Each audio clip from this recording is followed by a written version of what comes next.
berantakannya hidupmu disebabkan berantakannya sholatmu. Betul?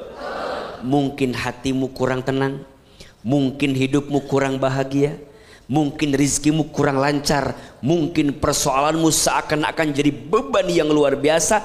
Cek, mungkin ada sholat kita yang tidak kita tunaikan dengan baik. Betul? Mudah-mudahan kita semua menjadi orang-orang yang senantiasa menjaga sholat.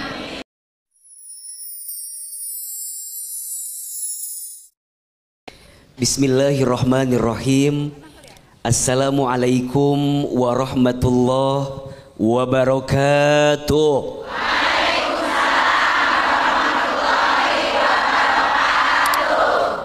Alhamdulillahirabbil alamin.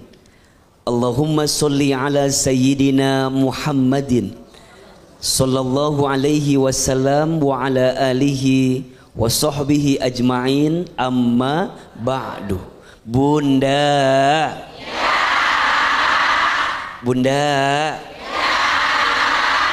siapa di antara kita yang ingin punya hati yang tenang? Angkat tangan, katakan saya. Siapa yang hidupnya ingin bahagia? Siapa yang urusannya ingin lebih lancar? Siapa yang ingin rizkinya makin berkah? Mau? Mau aja, mau banget. Cius? Mie apa? Bunda,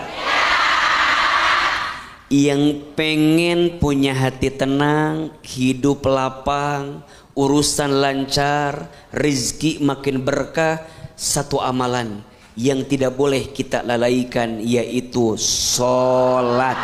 Betul? Sholat itu sumber ketenangan. Sholat itu sumber kebahagiaan. Sholat itu sumber kelapangan.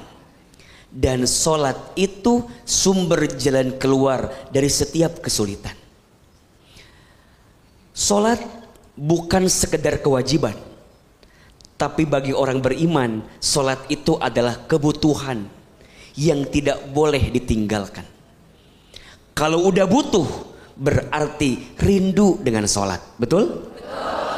Kalau sudah butuh, saat kita sholat telat, saat kita lupa sholat, ada yang gelisah di hati kita karena ada yang kurang untuk kita hadirkan. Betul?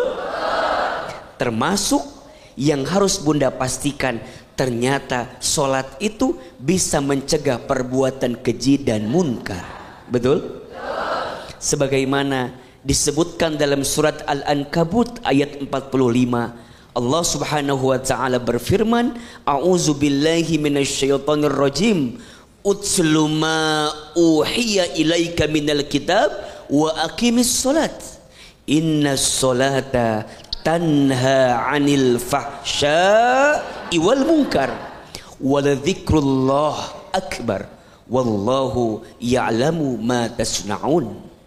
Kata Allah, sesungguhnya sholat itu mencegah perbuatan keji dan munkar. Sungguh sholat itu lebih besar keutamaannya daripada ibadah yang lain. Allah mengetahui apa yang kamu kerjakan. Maka jangan kaget, amalan pertama yang akan ditanya di hari kiamat adalah sholat. Kata Nabi, inna awwala ma yuhasabu bihil abdu yaumal qiyamah as-sholat. Sesungguhnya perkara pertama yang akan dihisab di hari kiamat adalah sholat. Jika baik sholatnya, baik seluruh amalnya. Jika rusak sholatnya, maka rusak seluruh amalnya. Betul? Dalam hadis yang lain, Nabi menyampaikan, as-sholatu imaduddin. Sholat itu tiangnya agama. Faman aqamaha faqad aqamaddin, wa man tarakaha faqad hadamaddin. Tegak sholatnya, tegak agamanya. Rusak sholatnya, hancur agamanya. Betul? Maka siapa yang pengen hidupnya berubah, maka perbaiki sholat. Siapa yang hidupnya mau terjaga, jaga sholat. Siapa yang rezekinya mau lancar, jaga sholat. Karena mohon maaf, berantakannya hidupmu disebabkan berantakannya sholatmu. Betul? Mungkin hatimu kurang tenang, mungkin hidupmu kurang bahagia, mungkin rizkimu kurang lancar, mungkin persoalanmu seakan-akan jadi beban yang luar biasa. Cek, mungkin ada sholat kita yang tidak kita tunaikan dengan baik. Betul? Mudah-mudahan kita semua menjadi orang-orang yang senantiasa menjaga sholat. Amin ya Rabbal Alamin. Baik, Ibu boleh tepuk tangan untuk Ahilman. Semoga kita menjadi orang-orang yang senantiasa menjaga sholat kita. Amin, amin, amin, amin. Baik, sekarang kesempatan jamaah untuk bertanya. Siapa yang mau tanya? Siapa yang mau tanya? Siapa yang gak pernah sholat? Silakan Ibu. Ya. Assalamualaikum warahmatullahi wabarakatuh. Waalaikumsalam warahmatullahi wabarakatuh. Nama saya Ijah Hodijah dari Majelis Al-Inayah Tangerang Selatan. Tangerang Selatan, tepuk tangan untuk Tangerang Selatan. Tangselnya di mana Ibu? Di Pondokaren, Pak. Wah, dekat dong. Iya, Deket. mampir Pak. Iya. Mampir Pak katanya. Oh maaf, saya lagi kerja Bu. Nanti aja ya. Saya tunggu Pak Ustadz. Iya, iya, iya. Bisa. Izin AA mau Iya. tanya. Baik. Sekarang saya lihat semakin kesini-sini tuh saya semakin lihat. Lihat Pak, semakin kesini semakin lihat. Kalau anak muda itu memahami sholat itu hanya kewajiban kepada Allah. Oh, oke. Kalau tidak disuruh, dia tidak melaksanakan sholat. Seperti anak saya punya anak SMA. Kalau di rumah, kalau saya bilang, sholat nak, ya antar mah, sholat, saya ulang-ulang, baru dilaksanakan AA. Nah, kalau di luar, saya tidak tahu AA. Apalagi kalau saya di rumah memaksa dia, ayo cepet sholat, sholat, sholat. Dia tambah marah. Ibunya sholat tapi kan? Alhamdulillah Pak Ustadz. Iya, takutnya kan nyuruh-nyuruh, ibunya enggak kan? Ibu sholat Alhamdulillah. kan. Tapi waktu masih muda, Ibu gitu enggak? Enggak Pak Ustadz. Iya. Jadi saya ulang-ulang lagi sholat. Sholat. Kalau saya paksa, dia tambah bandel Pak Ustadz. Saya tahu sifat anak saya itu semakin saya paksa, dia semakin keras dan semakin bandel.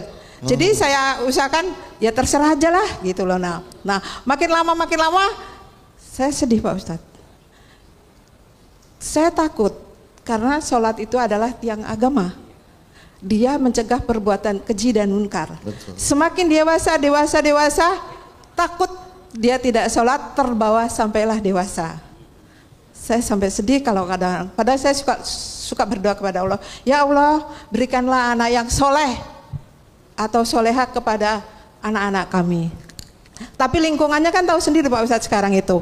Lingkungannya begitu keras, kalau di rumah dia sholat, kalau mamanya di rumah Dia sholat. ya wallahualam. Iya. Kalau di luar rumah dia nggak tahu kita Bu, ya Iya. apa kawasan kita. Saya mohon pencerahan dari Pak Ustadz sedikit tapi menusuk untuk anak saya Pak Ustadz. Oh Pak, sedikit tapi nusuk. Ya nasihat tapi Pakai- yang mengenai hati anak saya Pakai tuh. jarum pentol Bu, sedikit tapi nusuk. Jadi dia punya kesadaran untuk sholat itu adalah kewajiban Betul. sebagai seorang muslim. Betul, Ibu. Karena dia sudah menginjak umur SMA itu. Sudah balik lah ya, Pak. Sudah balik. Sudah Itu kewajiban. adalah kewajiban.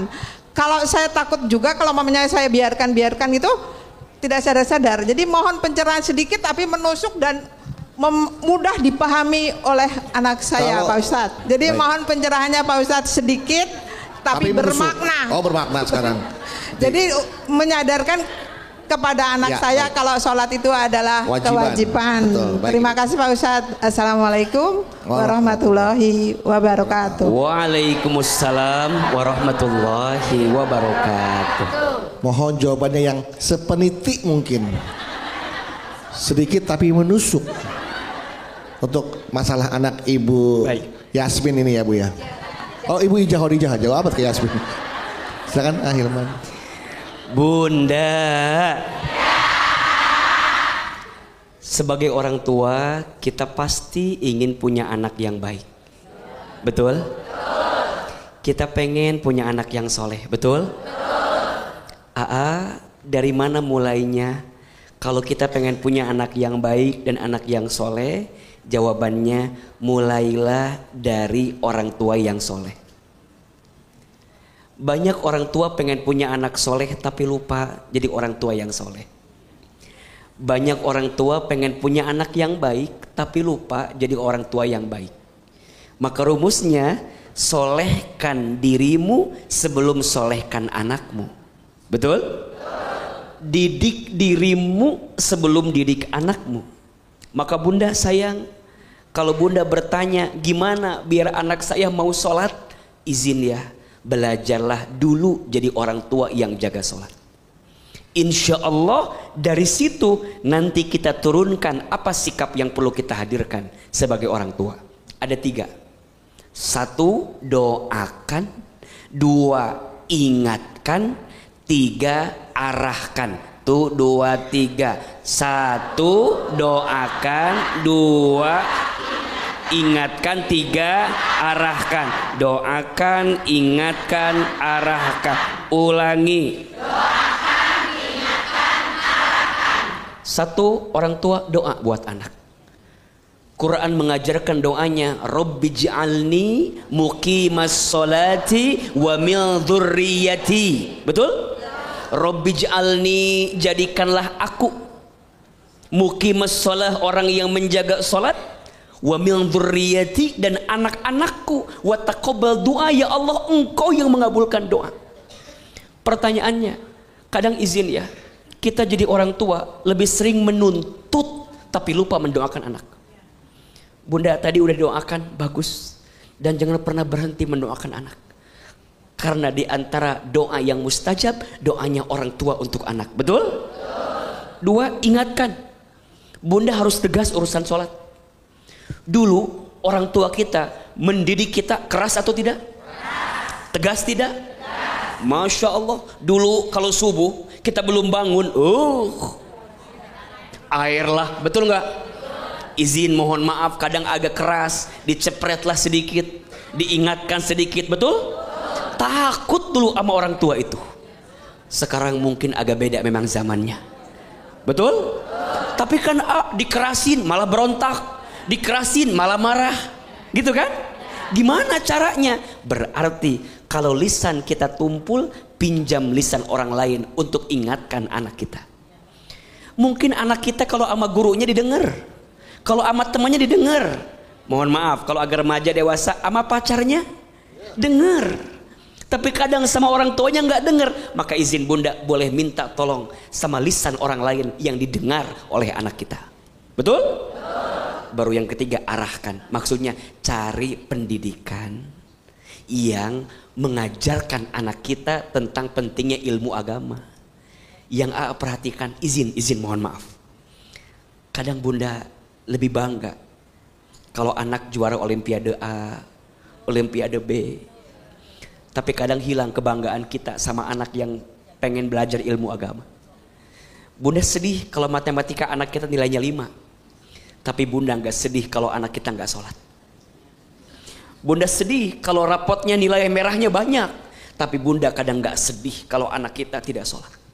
Maka dari situ carilah pendidikan yang bisa mengarahkan anak kita bisa paham tentang pentingnya sholat. Dan bunda harus tahu teman-teman anak kita. Karena lingkungan itu berpengaruh atau tidak? Sangat berpengaruh. Berteman dengan teman baik seperti berteman dengan penjual minyak wangi. Berteman dengan teman buruk seperti berteman dengan pandai besi.